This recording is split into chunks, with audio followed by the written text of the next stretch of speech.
In the beginning was the Word, and the Word was with God, and the Word was God. The same was in the beginning with God. All things were made by him, and without him was not anything made that was made. In him was life, and the life was the light of men. And the light shineth in darkness, and the darkness comprehended it not. In the beginning, God created the heaven and the earth. And the earth was without form and void, and darkness was upon the face of the deep. And the Spirit of God moved upon the face of the waters.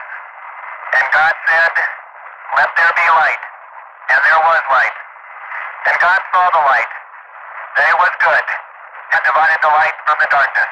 And God called the light day, and the darkness he called night. And the evening and the morning were the first day. And God said, "Let there be a firmament in the midst of the waters, and let it divide the waters from the waters." And God made the firmament, and divided the waters which were under the firmament from the waters which were above the firmament. And it was so. And God called the firmament heaven. And the evening and the morning were the second day. And God said, "Let the waters under the heaven be gathered together into one place, and let the dry land appear." And it was so. And God called the dry land earth, and the gathering together of the waters called he seas. And God saw that it was good. At that time Jesus answered and said, I thank thee, O Father, Lord of heaven and earth, because thou hast hid these things from the wise and prudent, and hast revealed them unto babes. Answer thou me. Where wast thou when I laid the foundations of the earth? Declare if thou hast understanding. Who hath laid the measures thereof, if thou knowest? Or who hath stretched the line upon it? Whereupon are the foundations thereof fastened? Or who laid the cornerstone thereof when the morning stars sang together, and all the sons of God shouted for joy? Or who shut up the sea with doors when it brake forth, as if it had issued out of the womb, when I made the cloud the garment thereof, and thick darkness a swaddling band for it, and brake up for it my decreed place, and set bars and doors, and said, Hitherto shalt thou come, but no further.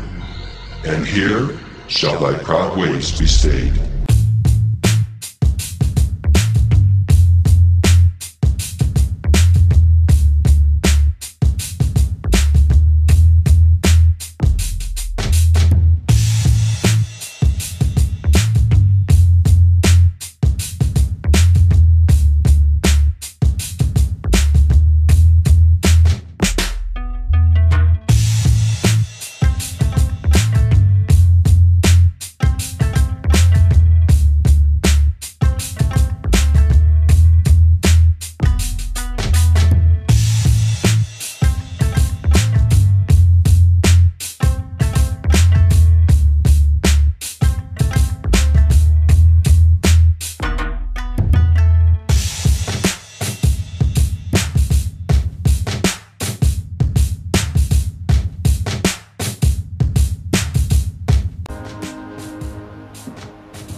Hi, I'm sorry. Oh, Sorry to be late. not a problem. I'm CJ Craig. Of course you are.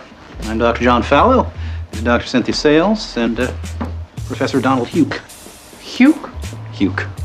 Okay, and you are the Organization of Cartographers for Social Equality. Well, we're from the OCSE. We have many members. How many? 4,300 dues-paying members. What are the dues? $20 a year for the newsletter. Let's start. Wait, I want to see this. This is Josh Lyman. Indeed you are. Josh, this is Dr. Fallow, and Hi. his merry men. Yes. Should we begin? Yes. Plain and simple, we'd like President Bartlett to aggressively support legislation that would make it mandatory for every public school in America to teach geography using the Peters projection map instead of the traditional Mercator. Give me $200 and it's done. Really? No. Why are we changing maps? Because, CJ, the Mercator projection has fostered European imperialist attitudes for centuries and created an ethnic bias against the Third World. Really? The German cartographer, Mercator, originally designed this map in 1569 as a navigational tool for European sailors. The map enlarges areas at the poles to create straight lines of constant bearing or geographic direction. So it makes it easier to cross an ocean. But Yes. it distorts the relative size of nations and continents. Are you saying the map is wrong? Oh dear, yes. Look at Greenland. Okay. Now look at Africa. Okay. The two land masses appear to be roughly the same size. Yes. Would it blow your mind if I told you that Africa is in reality 14 times larger? Yes? Here we have Europe, drawn considerably larger than South America. When it's 6.9 million square miles, South America is almost double the size of Europe's 3.8 million. Alaska appears 3 times as large as Mexico, when Mexico is larger by 0.1 million square miles. Germany appears in the middle of the map when it's in the northernmost quarter of the Earth. Wait. Relative size is one thing, but you're telling me that Germany isn't where we think it is? Nothing's where you think it is. Where is it? I'm glad you asked. The Peters projection. It has fidelity of axis. Fidelity of position. East-west lines are parallel and intersect north-south axes at right angles. What the hell is that? It's where you've been living this whole time. Should we continue? Uh-huh.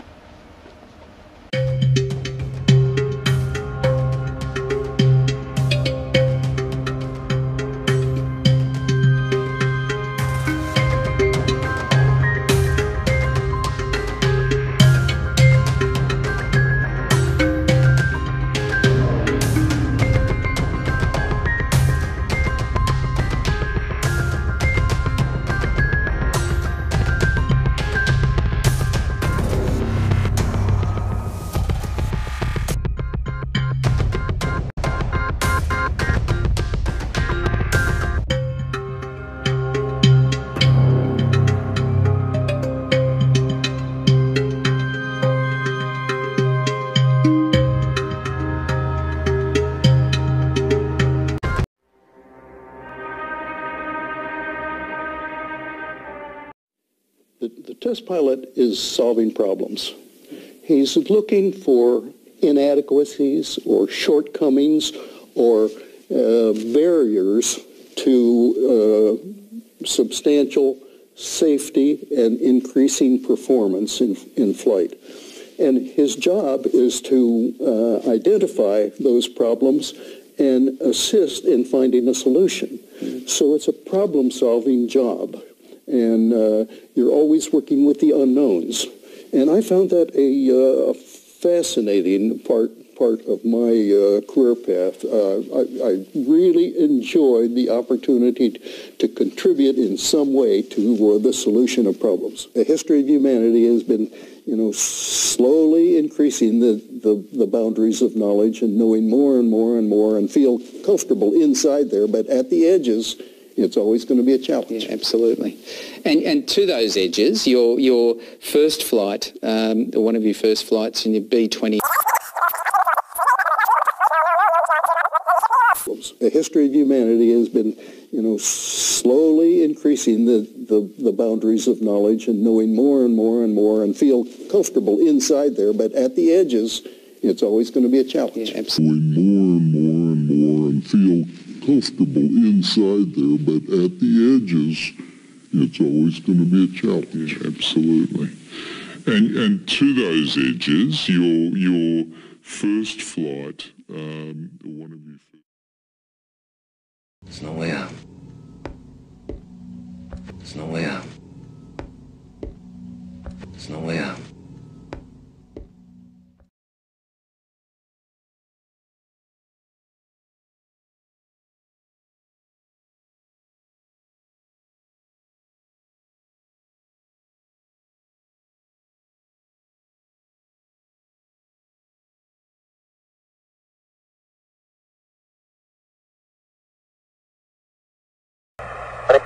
Pound and a half.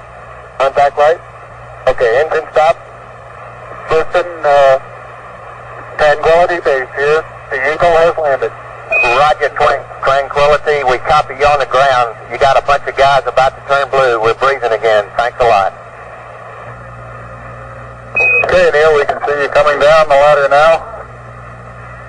I'm at the foot of the ladder. Okay, Neil, we can see you coming down the ladder now. I'm at the foot of the ladder. Okay, Neil, we can see you coming down the ladder now. I'm at the foot of the ladder. Tang, the drink the astronauts took to the moon. Astronauts to the moon.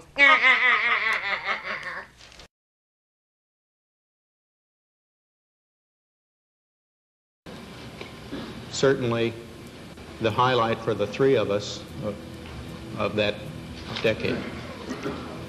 We're going to divert a little bit from the format of past press conferences and talk about the things that interested us most, in particular the things that occurred on and about the moon. We will use a number of films and slides which most of you have already seen,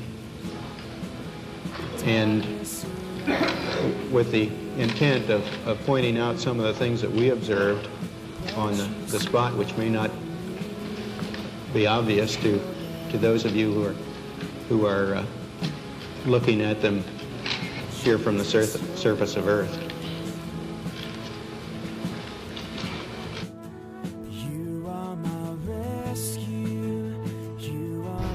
Today we have with us a group of students among America's best. To you we say, we have only completed a beginning. We leave you much that is undone. There are great ideas undiscovered, breakthroughs available to those who can remove one of truth's protective layers. There are places to go beyond belief. Those challenges are yours. In many fields, not the least of which is space, because there lies human destiny.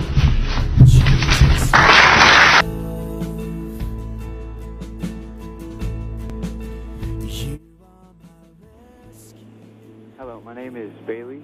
This question is for Chris. What was high school like for you?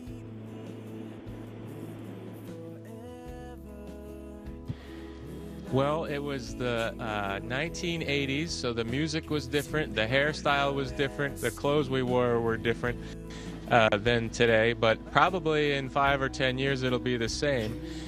And in school, I was just like you, probably all of you there.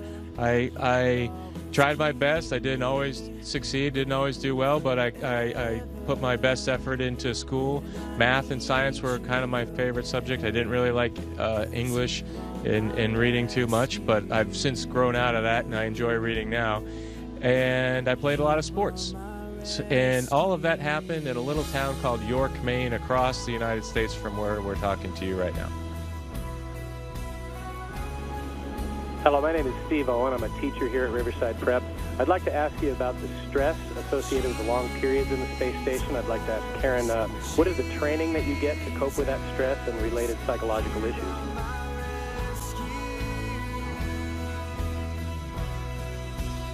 All of that happened in a little town called York, Maine, across the United States from where we're talking to you right now. Well, that's a great question. The plan that NASA has is to build a rocket called SLS, which is a heavy lift rocket. It's something that is much bigger than what we have today, and it will be able to launch the Orion capsule with humans on board, as well as landers or other components to destinations beyond Earth orbit. Right now, we only can fly in Earth orbit.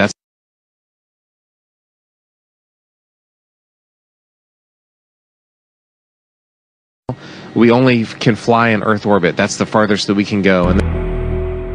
My name is Kelly Smith, and I work on navigation and guidance for Orion. Orion is NASA's next-generation spacecraft. Built with versatility in mind, it can take astronauts deeper into space than we've ever gone before. to an asteroid, or even onto Mars. For these missions, Orion has to be one tough spacecraft, withstanding high speeds, searing temperatures, and extreme radiation. Before we can send astronauts into space on Orion, we have to test all of its systems. And there's only one way to know if we got it right. Fly it in space. We are headed 3,600 miles above Earth. 15 times higher from the planet than the International Space Station. As we get further away from Earth, we'll pass through the Van Allen belts, an area of dangerous radiation.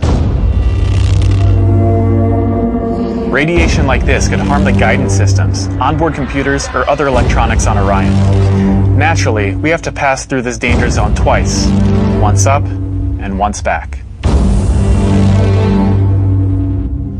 But Orion has protection. Shielding will be put to the test as the vehicle cuts through the waves of radiation. Sensors aboard will record radiation levels for scientists to study. We must solve these challenges before we send people through this region of space. For this flight, it's time to head home. Any ill effects from the Van Allen radiation belts? No. Now, I'm not sure we went far enough out to encounter the Van Allen radiation belt. Maybe we did. When it was pointed out that the flight pattern took him through the belts, he changed his story. The belts are 1,000 miles to 25,000 miles above the Earth. Then we went right out through them. No effects on your cells? We didn't even know it. I don't think anybody, well, maybe somebody said you went through the radiation belt, but we didn't feel it inside, and we didn't get any, added radiation. The space shuttle went to 365 miles a few years ago. Because I worked in news. I saw CNN. They said that the radiation belts surrounding Earth are more dangerous than previously believed because the astronauts saw shooting stars with their eyes closed just when they got within 600. Radiation belt. We saw shooting stars, but they're not shooting stars from with your eyes closed, although they look like it. If you're out in space beyond the Van Allen belt, and probably within the Van Allen belt, and close your eyes and just pay attention. You don't notice it unless you pay attention. Then all of a sudden you'll see a little flash like a shooting star, except it's like that. There goes one this way. Then one just blossoms. And then not that fast. Maybe you wait 3 minutes or 2 minutes and one goes whoosh. And what's happening is cosmic rays are hitting the back of your eye and exciting those sensors in the back of your eye. So that's what you see. And they got high enough apparently to close them. My guess is in Earth orbit, if you closed your eyes and just paid attention, that you would see them. The first time they were seen was when they went to 365 miles. Yes. That's 650 miles below or away from the radiation. Yeah, see, it's below. My guess if they just did it tonight. But see, if you're just going to sleep or closing your eyes or it's dark, you don't notice them. But if you'll close your eyes and pay attention, which we had an experiment to do, by the way, then you see them whistling by. Not on our mission, by the way, they hadn't been discovered yet. I saw them one day on the moon. It wasn't dark, and it was kind of dark, and I saw this flash of light, and it looked like it was on the moon, but really it wasn't. It was a flash.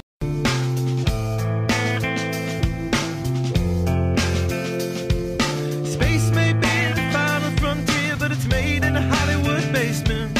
In Cobain, can you hear the spheres singing songs off station to station? And Alderon's not far away, it's Californication.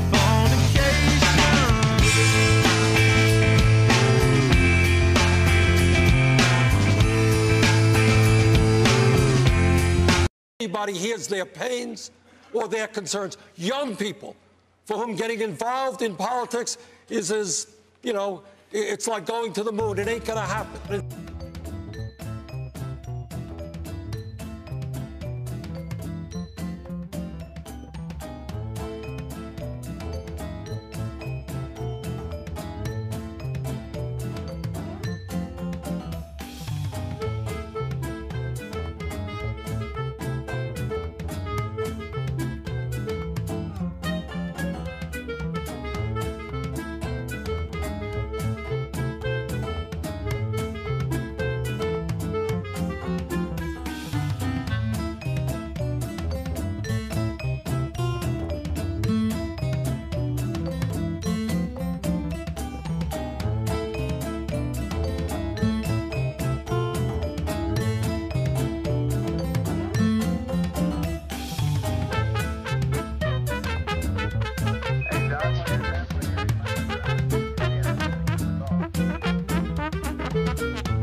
wires on the space station, or the fake space station.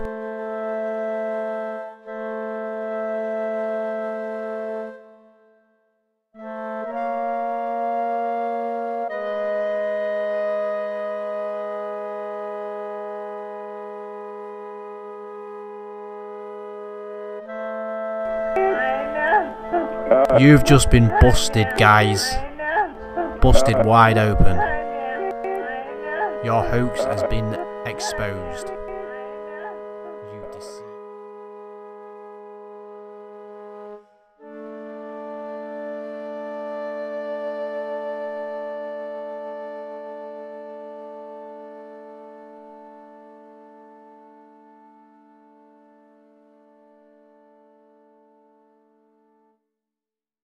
Everyone from NASA is listening to this phone call. Good. They should know what a horrible son you are.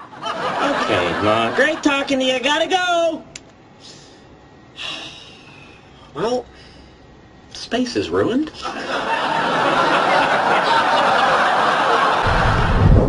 Howie? Hey, there's my beautiful bride. Can you see me? I can. How are you? I'm amazing. I mean, this is even better than I dreamed. I look out the window and it's all so unbelievable. Good for you. I just had a seemingly endless dinner with your mom. Oh, yeah? That's nice. It was. Until I found out you never told her we're not going to live with her. Let's talk about that for a minute. Hey, look, this pen is floating. How crazy is that?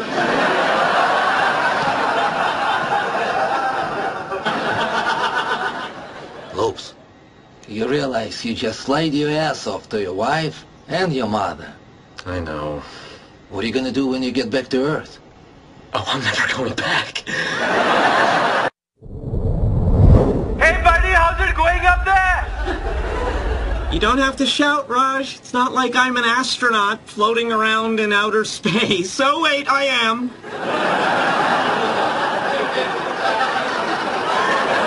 So, is it everything you hoped it would be? It's better. I wake up every morning and I just can't believe I'm on this incredible adventure. Hey, Front Lopes, did you clean the space toilet? Excuse me, I'm talking to my friends. You know the rules. New guy scrubs the toilet. If you do a good job, next time we'll give you a brush. Funny. We're always giving each other a hard time up here. It's kind of like being in a frat, you know, joking, kidding around, hurting feelings. Okay, my turn. Let me talk to him. Go ahead. 2311 North Los Robles Avenue, Pasadena, California. 2, International Space Station. Can you read me? Over. Yes, I read you, Sheldon. Copy that. Over. What are you doing? I'm talking to a man in space. If you don't have the then you might as well be at the Coffee Bean over on Lake Street. You're out of your mind, Sheldon. The negative. My mother had me tested. Over. Come on, scrub it up, Loops. All right. I gotta go. There's a meteor shower. You want to see a meteor shower? Take a look at what Dimitri just left you in the toilet.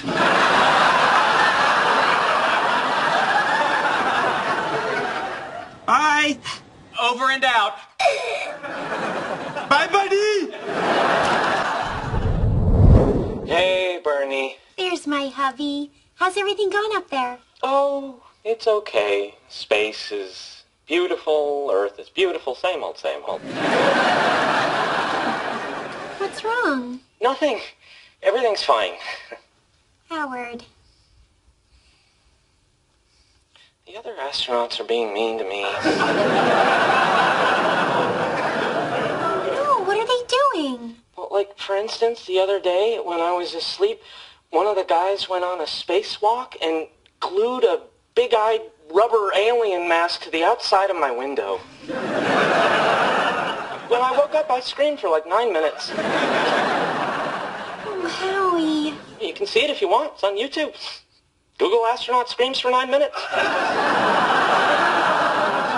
Why don't you stand up to them? What am I supposed to say? I don't know. Say, being mean is lame. What's cool is being nice.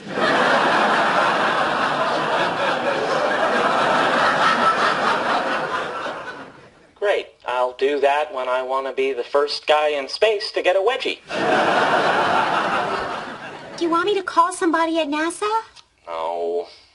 My mom already tried that. It only made things worse. Hey, Bernie, guess what? I stood up to the other astronauts like you said, and I gotta tell you, last night was the first time in a week I got a good night's sleep.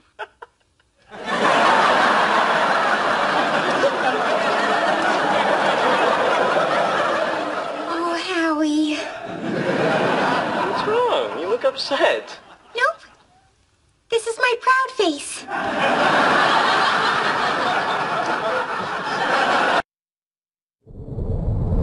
Hey, Bernie. Hey, how's the little astronauty hottie? Okay, I guess. Just being cooped up in this tin can for weeks on end is starting to get to me. Well, hang in there. You just have a couple more days to go and then you'll be home. I know. I gotta get back to work. I love you. Love you too. Hey, Bernie, before you go, can you do something for me? What do you want me to do? Okay, here it is. I really miss gravity. Can you drop something so I can watch it fall? Really? You're serious? Okay. Oh, baby, you're killing me.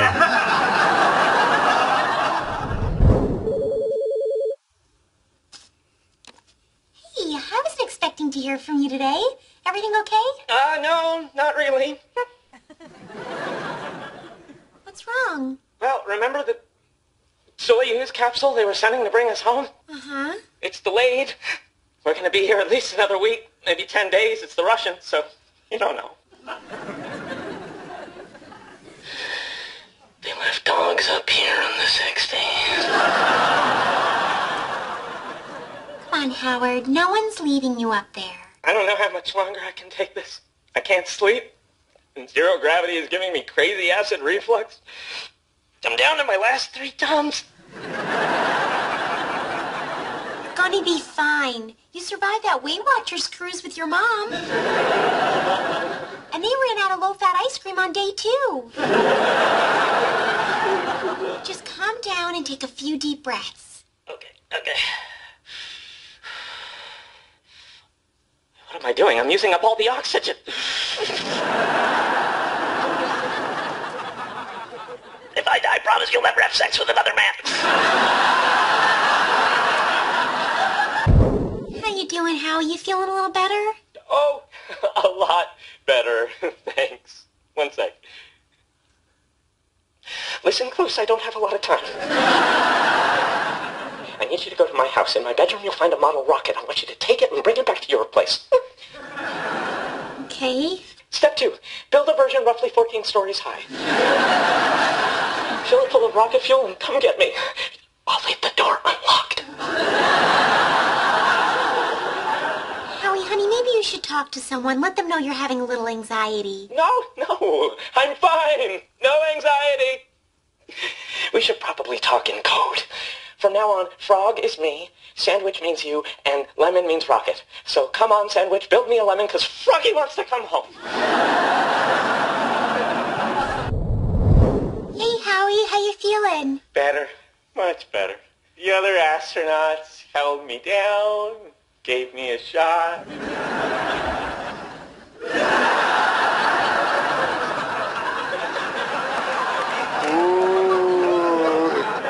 Attention, people of Earth! Tonight, there will be 2 moons in the sky! Howie, stop that! NASA's watching this! Put your pants back on!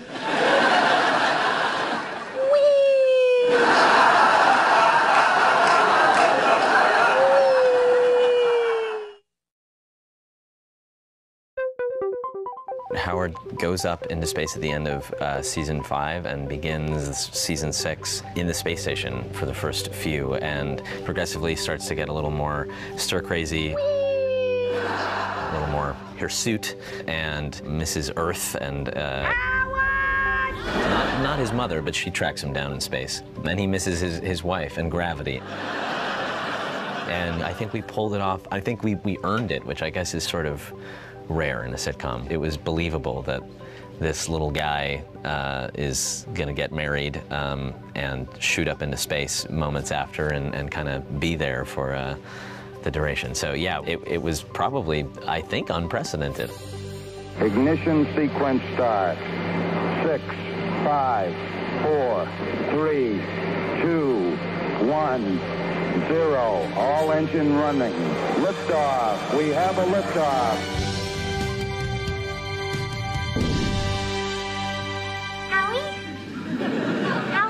Hey, there's my beautiful bride. How are you? I'm amazing. I mean, this is even better than I dreamed. Yeah, I look out the window and it's all so unbelievable. People thought we really went to the space station, and there was a moment where I feel like in the writer's room they discussed, they're like, we could just send Simon, he's small, just shoot him up there, so don't give anyone any ideas. Hey, look, this pen is floating. How crazy is that?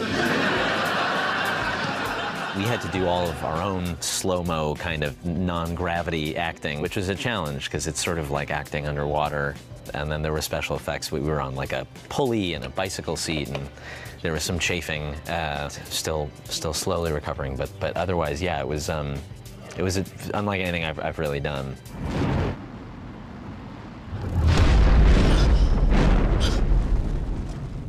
We did it! We're on the ground! We survived! That was just a parachute. We still have another 6 miles to go. One of the astronauts in the scenes is actually an astronaut, Mike Massimino. He kept saying what a flashback it was for him and how the room was the same, and even crew members on the set, that it reminded him of crew members there. The set that we've had, a lot of experts got involved with helping them build that, so it really looks exactly like the real thing. I got a little bit involved with helping them set this up, and quickly they got over with my understanding of it because they wanted real detail of the spaceship dimensions and exactly where everything looks, and they looked at lots of pictures and video, and they talked to lots of people. What's wrong? Nothing. Everything's fine. Howard. The other astronauts are being mean to me. We give him a bit of a hard time on the show, you know, as the way the script's written. And we would certainly give him a hard time if he was really an astronaut, but it would be all in good fun. But I think Howard would make a pretty good astronaut, actually. He's a fun guy. His character is kind of funny. He seems like a good guy. Basically, you want someone that you don't mind hanging around with for really a few years, because you're not always in space with him. You're training with him for a few years. You want to be able to do the job, but you want someone that's going to be fun to be with in a confined area for a while.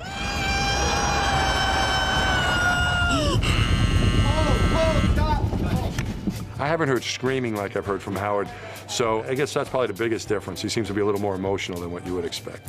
Let's let that last scream go a little longer, if you can. You want us moving around a little yeah, bit? let's right, let's just, you know.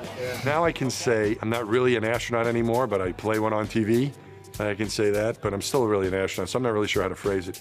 Bernadette said you guys are all sick of me talking about my trip to space.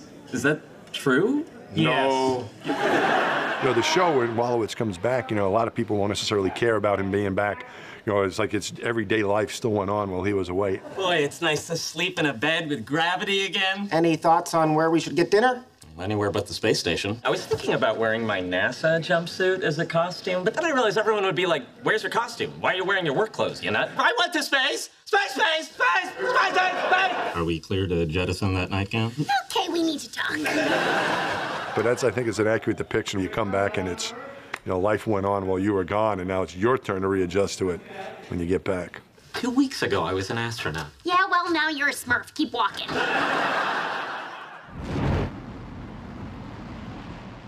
I did not meet Buzz Aldrin, actually, because he had a very strict schedule on Earth here. But I did get to see his moment, and it was poignant. Quiet, please, gang. Quiet backstage, please. And camera, action. Here you go. It's a Milky Way. I'm an astronaut. This one's a moon pie. I walked on the moon. What have you done? All of the astronauts that we've met through the show, you talk about physicality. Watching these guys, there is a worldliness about them that I think is untouchable. And they all have this same astronaut stance, kind of like Buzz Lightyear, I swear to God. They all have just this bravado about life. There was something you can't touch, but you can just feel when you're in their presence, it was a dream. Well, it takes a lot more preparation to go into space. Years of preparation. And you don't get to retake things. You get one take, and it's got to be right. Houston, Atlantis, roll program. Roger, roll, Atlantis. 528 people have been into space. That's a pretty big number. 60 seconds. Lights on. But only 24 people have reached the moon. Okay, engine stop. And of those 24, only 12 walked on the surface of the moon. Houston, Tranquility Base here. The Eagle has landed. And I was one of the first two. Now, that's a pretty small number.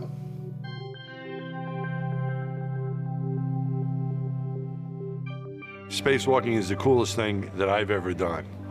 It is an incredible experience. When you first get to space and you look out the window of the shuttle, your view is somewhat constrained. Once I got to spacewalk on the Hubble Space Telescope, I could look and see everything. I could see the Earth in its entirety. I could see the curvature of the Earth. It took up my whole field of view, but I could see it as a gigantic planet right in front of me. For me, that first reaction when I really had a chance to look at it from my spacewalk was just to turn my head, because I felt like, this is too beautiful. I'm not supposed to see this. I was more or less overcome by what I was looking at. And I looked a second time and I started to tear up a little bit from just the beauty that I was seeing. And then I got really worried, because if you get water inside your spacesuit, you can cause trouble. You could short something out. And if I did that, there'd be an investigation and they'd ask me what happened, and I'd have to admit that I was crying. We gave Wallowitz the name Fruit Loops. I was going to get the name Crybaby. So I immediately got myself under control and looked a third time. And on that third time, what went through my mind was, this is what heaven must look like. I really felt I was looking into paradise, viewing our planet. That's how beautiful it is. So there aren't any words to describe it, but that was my emotion looking at it from space. I've been lucky enough to be into space twice.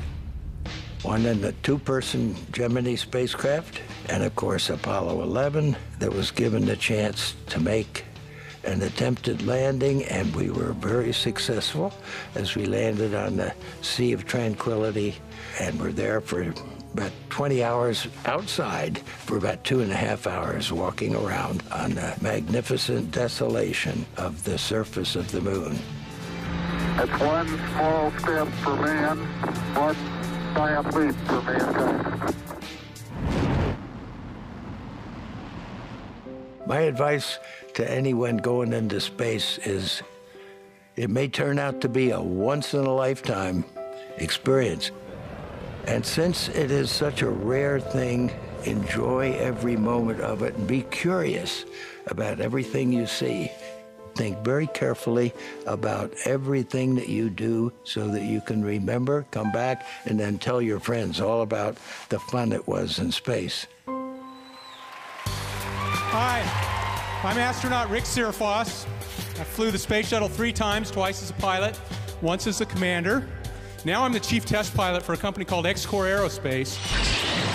And we're on the verge of having the ability with our Link suborbital space plane to take folks like you into space. Who wants to go to space? Who wants to go? Yes, so Big Bang Theory is sending a fan to space. That I also think is unprecedented. We did that at Comic-Con. We actually had sort of a raffle kind of system. So I got this right. One of those envelopes has a ticket that gets you into space. Absolutely. Wouldn't it be horrible if this was all a joke? We were like, Worst bazinga, and like nothing happened. I think it was so shocking that people literally were kind of waiting for us to say, okay, just obviously you can't send a person to space. It's true. Oh my God! We have a winner! There is a girl who's been training and is going to go up in this sort of commercial, this new program, I'm sort of happy it's not me, because pretending to do that in Burbank is a little less scary than doing it near the sun. Congratulations. What's your name?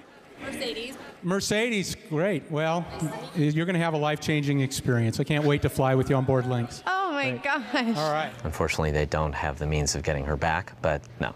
The Big Bang Theory, going where no sitcom has gone before. You know, when I grew up, we didn't use the word cool, but today what is cool is to think about space. And one of the things that we've learned to think about is the beginnings of time, the beginnings of the universe that came about with the Big Bang Theory.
Shoot up there.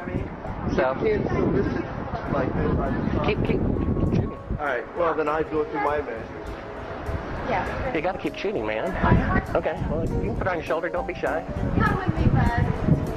You really like it? You're the one who said you walked on the moon when you didn't. Calling the kettle black. If I ever thought of saying I misrepresented myself. Away from me. You're a coward and a liar and a thief.